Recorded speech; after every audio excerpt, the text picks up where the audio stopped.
5 crashes might still get killed by the 6th. What I am giving you is a historical record, a frame, and a way to think about durability across many market cycles. What you do with it is on you. When I started looking at dividend ETFs seriously back in 2019, I thought the answer was simple. Pick the fund with the highest yield. Reinvest, win. I was completely wrong. Yield is a snapshot. Survival is a story. And the funds that are still standing today, the ones that still write the same kind of check they were writing 15 or 20 years ago, those are the only ones that actually pass the decades test. Hold on to that frame, because we are going to come back to it when we hit number 14. Let us start with the old guard. Group 1, the old guard. These are the dividend ETFs that came of age in the 2003 through 2011 window. They are the ones that lived through the global financial crisis as actual funds, not as backtests on a spreadsheet. They watched real shareholders ask real questions when the dividend cut started rolling in during early 2009. 5 funds make the cut. One of them is older than almost every other fund on this list, and you have probably never heard of it. Item number 1. FVD, the First Trust Value Line Dividend Index Fund. It launched in August of 2003, which makes it the oldest dividend-focused ETF still standing on this list, and it has paid a quarterly distribution every single quarter since. The methodology is unusual. Instead of screening on yield or dividend growth history the way most modern funds do, FVD starts with the Value Line Safety Ranking System, which has been around since the 1960s, and it picks stocks that are rated 1 or 2 for safety. From that pool, it selects companies with above-average dividend yields, and then it equal weights them. Equal weighting matters. It means a tiny consumer staples company gets the same dollar allocation as the biggest industrial in the fund, which forces the portfolio to look very different from a market cap-weighted index. The result is something that historically has had lower volatility than the broader market, which is the whole point of a fund built on a safety ranking. FVD lived through the global financial crisis as an actual fund. It lived through COVID. It lived through 2022. The dividend kept arriving. The expense ratio is higher than most modern dividend ETFs, which is the trade-off for using a proprietary research system. And it is the reason FVD has not become a household name, even though it is older than almost every fund the household has heard of. Hold this thought, because the cost of that expense ratio over a long holding period is going to come back to bite us at item number 6. Item number 2. PY, the Invesco High Yield Equity Dividend Achievers Portfolio. This one launched in late 2004. The methodology starts with the broader Dividend Achievers Index, which screens for companies with at least 10 consecutive years of dividend increases, and then it picks the 50 highest yielders out of that pool. So it is trying to do 2 things at once. It wants the safety of a long track record of raising the dividend, and it wants the income punch of a high yield. PEY survived the financial crisis, COVID, and the rate spike with the dividend still in place on the other side. The 50 stock concentration makes it more volatile than the big diversified funds we are about to talk about. And the sector tilt has historically leaned heavily toward financials and utilities, which means PEY behaves very differently in a rate cycle than something like SCHD does. If you have ever looked at your portfolio in a year like 2022 and wondered why some of your dividend ETFs barely flinched while others fell almost as hard as the S&P, this is one of the funds where the answer is the sector concentration. Item number 3. VIG, the Vanguard Dividend Appreciation ETF. This is the moment most of you start nodding, because VIG is one of the 2 or 3 funds in this entire conversation that almost everyone has heard of. It launched in April of 2006, which means it lived through the global financial crisis as a real fund holding real stocks. The methodology is one of the cleanest in the entire dividend ETF universe. It tracks the S&P US Dividend Growers Index, which selects American companies with at least 10 consecutive years of dividend increases and then deliberately excludes the top 25% highest yielders to filter out yield traps. So, VG is not chasing income, it is buying companies that have demonstrably grown their dividend through multiple business cycles. It currently holds roughly 330 companies, The expense ratio is 4 basis points, which is about as cheap as you will find anywhere in the industry, and the assets under management sit somewhere around $102 billion. The trailing yield is on the lower side, around 1.58% recently, because the methodology screens out the highest yielders. But the historical total return tells the story. Over the last 10 years, the fund has compounded at roughly 13.18% per year on a total return basis. Just to make that real for a second, if you had put $25,000 into VIG 10 years ago and reinvested every dividend, that position today, using that 10-year compound rate, would be worth approximately $86,000.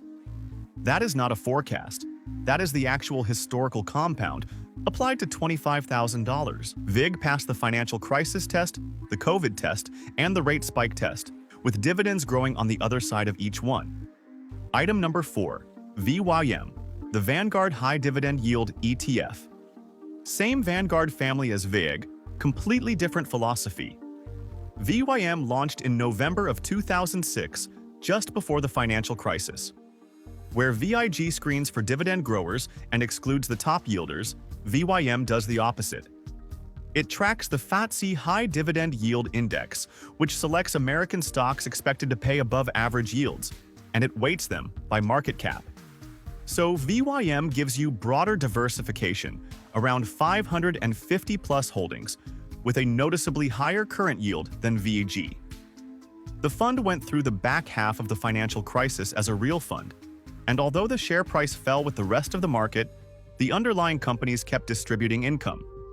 VYM is one of those funds that does not get talked about as much as SCHD or DGRO, but it is sitting in millions of brokerage accounts quietly doing exactly what it was designed to do. If your priority is current income with broad diversification, and you do not want to bet on a 50-stock or 100-stock concentrated portfolio, VYM is the foundational answer. Item number 5. HDV, the iShares Core High Dividend ETF. HDV launched in March of 2011, so it missed the financial crisis as a fund, but lived through COVID and the rate spike intact. The methodology is interesting. It tracks the Morningstar Dividend Yield Focus Index, which screens about 75 high-yielding U.S. equities through Morningstar's quality framework, including the Economic Moat Rating and the Financial Health Rating. The result is a tilt toward energy and healthcare, which is historically advantageous in supply shock recessions, and it is one of the reasons HDV held up better than some of its peers in 2020 when energy was selling off, but healthcare was holding firm. HDV also passes the dividend continuity test through both COVID and 2022. The 75 stock concentration makes it more volatile than VYM, but the quality screen is doing real work in filtering out yield traps. That brings us to the end of Group 1 and to the first checkpoint.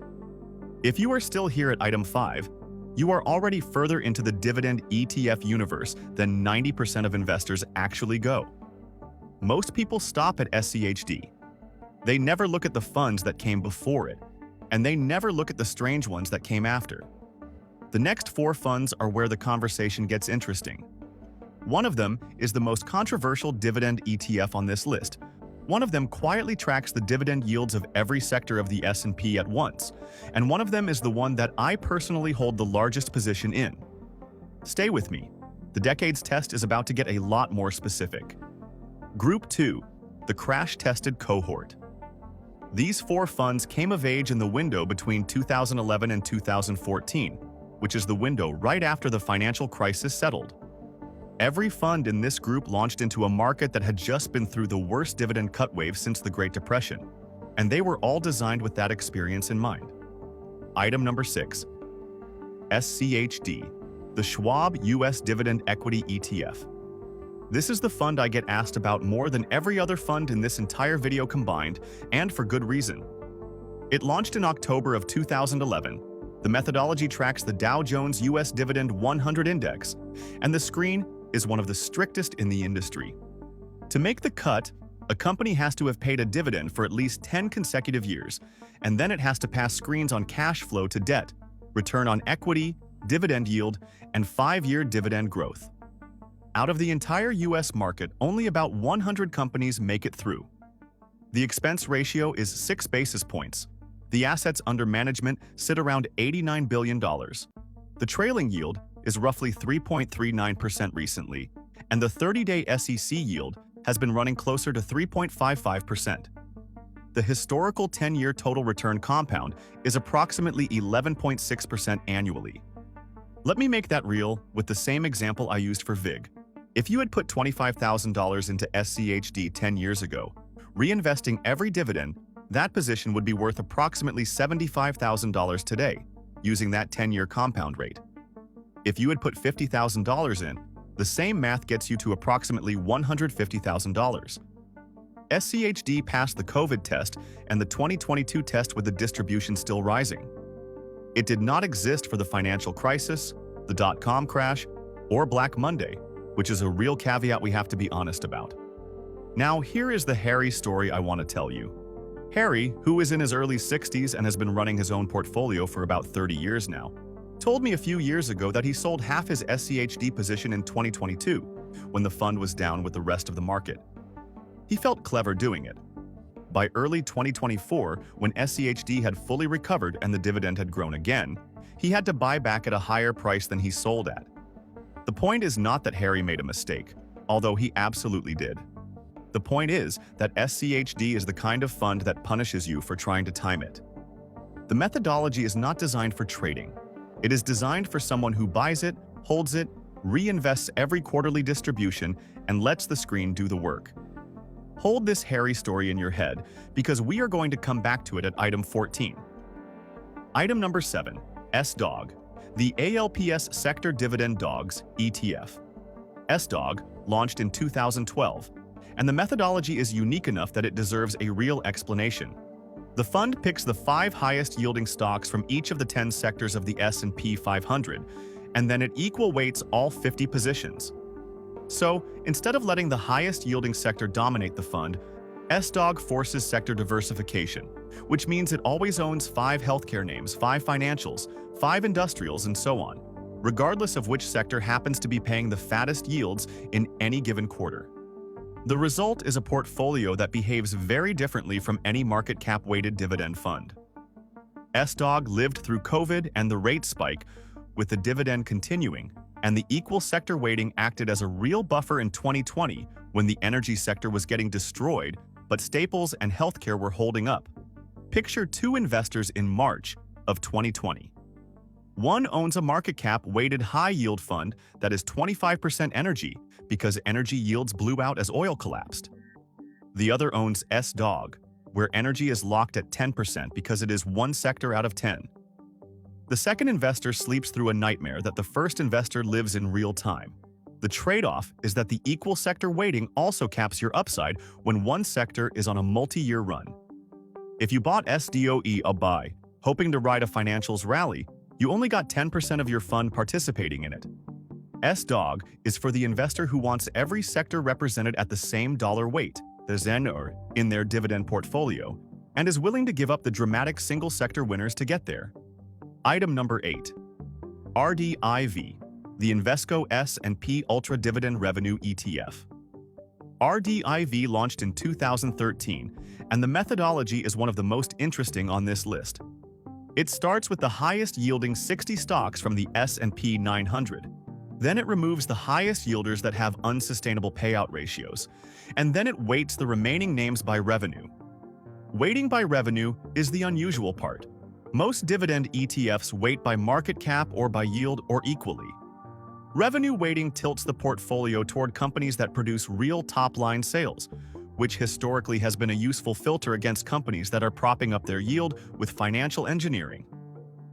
RDIV survived COVID and 2022.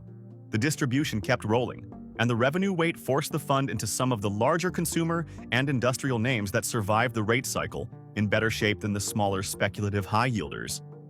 RDIV is not as well known as SCHD, but it is one of the more thoughtful methodologies on this entire list. Item number 9. DGRO, the iShares Core Dividend Growth ETF.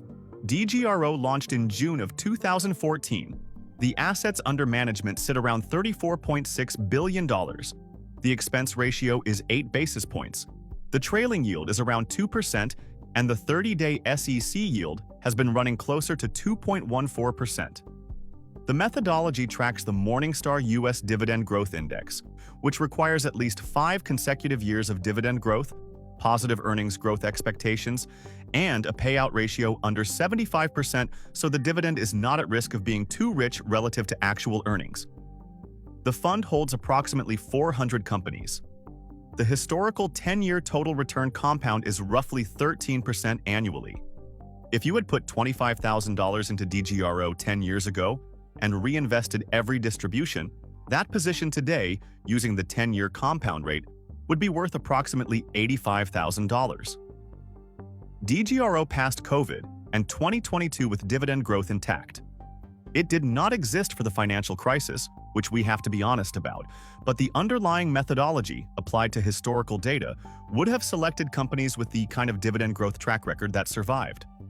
The way I think about DGRO and SCHD is that they are answering different versions of the same question.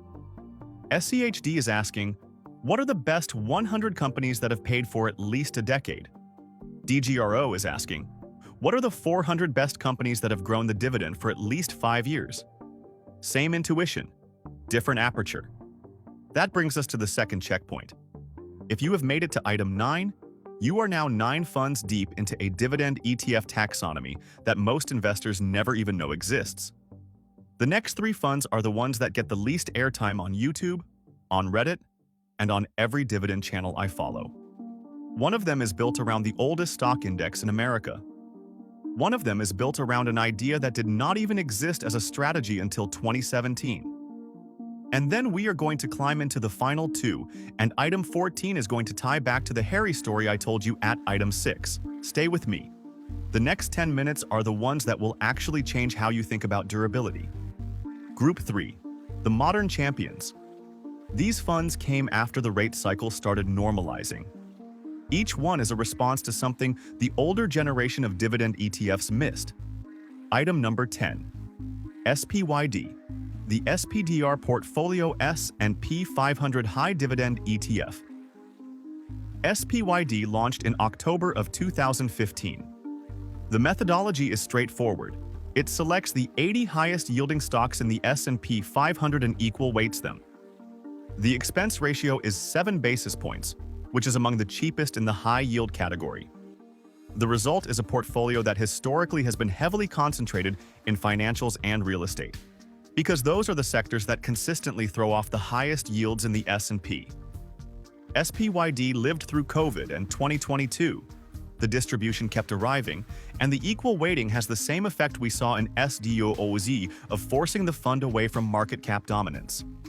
SPYD is not for the dividend grower investor. It is for the investor who wants raw current income at the lowest cost and is willing to accept the volatility that comes with a financials and real estate tilt during rate cycles. Item number 11. DJD, the Invesco Dow Jones Industrial Average Dividend ETF. This is the one I told you about at the top of the video that almost nobody owns. DJD launched in 2015, and the methodology is exactly what the name says. It takes all 30 stocks of the Dow Jones Industrial Average, the oldest continuously calculated stock index in America, going all the way back to the 1890s, and it weights them by dividend yield instead of by share price the way the actual Dow does. So you get the same 30 companies, all of which are large established industrial and consumer leaders, but you get them in proportion to how much dividend they actually pay. The Dow has been continuously published longer than any market index in the world. It existed before the Great Depression, before 2 world wars, before the moon landing, before the internet. The 30 companies in the Dow have changed many times across that history, but the index itself has been calmly publishing a number every single trading day for more than 120 years. When you buy DJD, you are buying a yield-weighted slice of that index. DJD survived COVID, and 2022, the dividend kept arriving, and the underlying constituent companies, names like Procter & Gamble, Coca-Cola, Johnson & Johnson, 3M, have a proven dividend track record that goes back literal generations. We are going to come back to those names at item 14 because they are the actual answer to the question this whole video is asking, and the fund that holds them in its purest form is the one that closes this video. Item number 12. DIVB, the iShares US Dividend and Buyback ETF. DIVB launched in 2017, and the methodology is fundamentally different from anything else on this list. Instead of screening only for dividend payers, DIVB screens for companies that return cash to shareholders through both dividends and share buybacks combined. The thinking is that buybacks are also a form of capital return, and a company that is doing both is sending a stronger signal about its capital discipline than a company that is doing only one. There is a real argument inside the dividend community about whether buybacks should count as shareholder return at all, because a buyback is invisible to the investor in a way a dividend never is. You can spend a dividend, you cannot spend a buyback. But the company is doing the same thing economically with the cash either way, and DIVB is the only fund on this list that takes that argument seriously and builds a portfolio around it. DIVB lived through COVID and 2022 intact. The distribution kept rolling, and the underlying strategy is the most modern thinking on what shareholder return actually means as a category. That brings us to the last checkpoint before we go into the final two. 3 funds left. The first is the only international fund on this list, and it is going to make the case that the decades test should not stop at the US border. The second is the climactic pick, the one with the deepest historical evidence, and it is going to bring back the Harry story I told you at item 6 and finish it. If you have stayed this long, you already know more about dividend ETF durability than almost everyone in your contact list. 2 more. Stay with me. Item number 13. SCHY, the Schwab International Dividend Equity ETF. SCHY launched in 2019 and is the international cousin of SCHD. It applies a similar quality and dividend track record screen to non-US developed market companies, which means you get exposure to dividend payers in Europe, in Japan, in Switzerland, in the United Kingdom, and across other developed economies. Think about the kinds of companies that show up in a developed market international dividend screen. Swiss consumer goods companies that have been compounding payouts for generations. Japanese industrial companies whose payout discipline survived the entire lost decade. British and European pharmaceutical companies whose dividend culture predates the Second World War. Most US dividend investors never look at any of this because every dividend channel they follow is built around US tickers, and every US dividend ETF on this list ends at the US border. The reason SCHY earns a spot is not its own track record, which is short. It is what it represents. The whole frame is about asking whether a strategy can survive multiple regimes, and one of the lessons of the last 20 years is that the US is not always the regime that wins.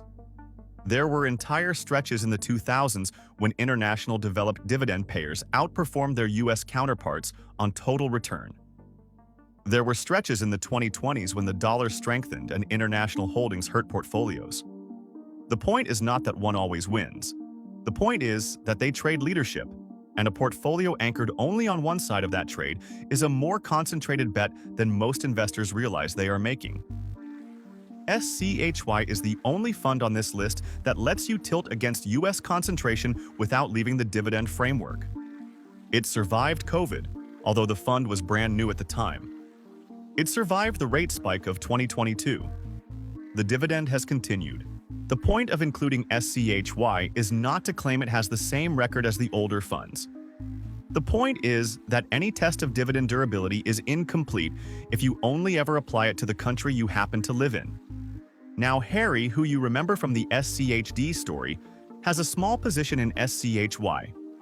He told me he added it specifically because he watched his own father, also a longtime dividend investor, get hammered in the 2000 to 2002 stretch by being entirely concentrated in US large caps when the international developed markets were the ones holding up. His father lost years of progress because he never owned a single non-US dividend payer. Harry never wanted to repeat that mistake, so the moment a low-cost international dividend fund existed in a wrapper he trusted, he bought a position. The frame Harry is operating with is 2 generations old. The fund is 6 years old. The frame is what matters. SCHY is the only way I know to put that frame into a single low-cost ticker. The expense ratio is reasonable for an international fund, The holdings are spread across multiple developed economies, and the screen is the same intellectual lineage as SCHD, just applied outside the US. If you already own SCHD and you have ever wondered what the international equivalent looks like, this is it. The only honest caveat is the same caveat we have applied to every newer fund on this list. The fund itself has not yet lived through a full cycle of crashes. The methodology has not yet been tested across multiple regimes inside this exact wrapper. What you are buying is a credible application of a proven framework, not a track record. With that in mind, that brings us to the climax. Item number 14. NOBL, the ProShares S&P 500 Dividend Aristocrats ETF. This is the one. NOBL launched in October of 2013 as a fund. It tracks the S&P 500 Dividend Aristocrats Index, which has a single hard rule. To be in the index, a company must be a member of the S&P 500, and it must have raised its dividend for at least 25 consecutive years. There are fewer than 70 companies in the entire S&P 500 that meet that bar today. The fund equal weights all of them, rebalances quarterly, and the expense ratio is 35 basis points, which is higher than the Vanguard and Schwab funds on this list. And that is the trade-off for the screen.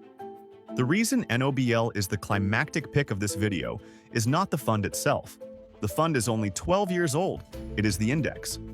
The S&P 500 Dividend Aristocrats Index has back-tested data going back to 1989, which means it covers 4 of the 5 drawdowns that define the decades test. The dot-com crash, the global financial crisis, COVID, the 2022 rate spike, and the companies inside the index, the ones that anchor the methodology, have records that stretch back even further than that. Procter & Gamble has raised its dividend for approximately 70 consecutive years. Genuine Parts has raised for approximately 70. Coca-Cola for 64. Johnson & Johnson for 64. 3M, Colgate-Palmolive, Lowe's, and Emerson Electric all sit in the same elite club. These are the actual companies that paid through Black Monday in 1987, paid through the dot-com crash, paid through the financial crisis, paid through COVID, paid through the rate spike. The fund wrapper that gives you efficient access to that group is 12 years old. The strategy inside it is generational. Now here is where the Harry story finishes. Harry told me, after he made the SCHD timing mistake we talked about at item 6, that the lesson he actually learned was not about SCHD specifically. It was about dividends as a category. He said the only reason he was even able to think about timing the fund was because he was looking at the share price every day. The dividend itself, the actual quarterly distribution, never blinked. It came in 2019, it came in 2020 when the world shut down, it came in 2022 when bonds were falling, it came in 2023. The price went up and down. The check kept arriving. NOBL, as a fund and as a representation of an index that has tracked this kind of company for 35 years, and as the wrapper for a group of corporations whose dividend records stretch back well over half a century, is the cleanest example of that lesson on this entire list. There is no other fund in this video where the underlying time-tested record is this long, this clean, and this well-documented. The fund is the wrapper. The wrapper is 12 years old. The thing inside the wrapper is older than most of the people watching this video. If you only own one fund from this video, the historical evidence supports this one. The screen is hard to game. The companies inside it have already been tested. The expense ratio is the only real cost. And over the long arc, that cost is more than paid for by the durability of the underlying group. Past survival does not guarantee future survival. I am still not your financial advisor, but this is the answer to the decades test, more honestly than any other single fund on this list, and the one I would put at the top of any short list of dividend ETFs worth holding for the rest of an investing life. Here is the pattern across all 14. The funds that survive the decades test are the ones that screened for evidence first and yield second. They are the ones that were boring enough to keep doing the same thing through 5 different market regimes. They are the ones whose underlying companies have records that stretch beyond the wrapper. The wrapper is the cheap, easy modern part. The dividend record is the part that took many years of hard-proven payment to build, and you cannot manufacture it. The funds that fell off this list, the ones I excluded at the top of the video, all failed for the same handful of reasons. The methodology was rewritten somewhere along the way, and the fund you bought is not the fund you originally analyzed. The expense ratio quietly eats more of the return than the dividend brings in. The yield screen is so aggressive that it pulls in companies on the verge of cutting. None of those failure modes are obvious from the ticker. You only see them when you stretch the timeline out. If you took the entire video and condensed it into one sentence, it would be this: a great dividend ETF is not the one with the highest yield this quarter. It is the one whose strategy you would still want to own through a crash you cannot yet imagine. Now, one more thing on cost, because it actually matters. If you put $100,000 into a fund that charges 1 full % per year in expenses, and you compound it for 30 years at a gross return of 10%, you end up with approximately $1,327,000. If you put the same $100,000 into a fund that charges only 5 basis points per year, with the same gross return, you end up with approximately $1,720,000. The expense ratio alone, over 30 years, is nearly $400,000 of difference. Read that line again. The expense ratio alone, with no other variable changing, is the difference between a comfortable retirement and an actually wealthy one.